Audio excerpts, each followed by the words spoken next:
จ้าสวัสดีข้าพเจ้าชื่อดอนคำใจตึกแจ่มเนาะในนามหัวหน้าผู้ฝึกสโมสรปกสแขวงสารวัตรเนาะและมีการเกี่ยมพร้อมของทีมเนาะก็คือว่าฮอดคันนี้มัน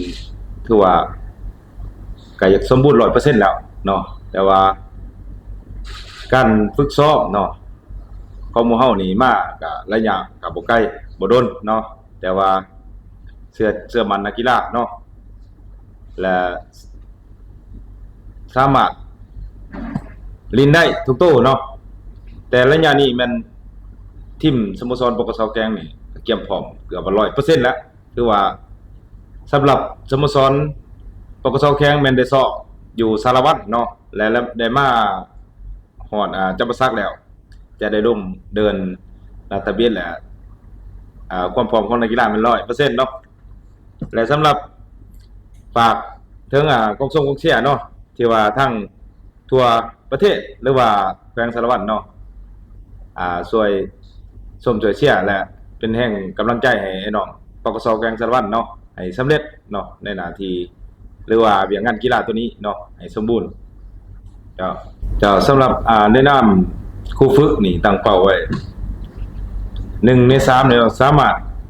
คิดว่าอยากได้ 100% พุ่นแหละอยากได้1เนาะแต่ว่าความพร้อมของเฮาคือว่า 100% แล้ว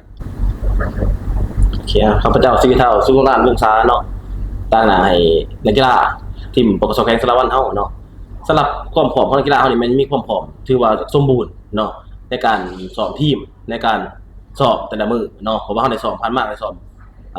ในเสาร์แรกตอนเสาร์ได้ซ้อมแล่นได้มาก็ได้เข้าเกมเนาะส่วนว่าสำหรับซ้ายเฮาเนาะจะมี3ทีมเนาะจะมีจำปาสักเดี๋ยวจะมีตั้งหน้าให้แขวงบ่อแก้วเนาะคู่ต่อสู้เฮานี่ก็แม่นแข่งกัน2ทีมเนาะตั้งหน้าบ่อแก้วนี่ก็แข็งเก่งสำหรับเจ้าภาพจำปาสักก็แข็งเดี๋ยวทีมที่แข็งเสื้อไต่แขวงอันนั้นแดนภาคใต้เฮาเนาะว่าซะเป็นภาษาคราวนี้สำหรับเฮานี่มีความประมาทก็มีการความตั้งใจและก็สิเฮ็ดให้มัน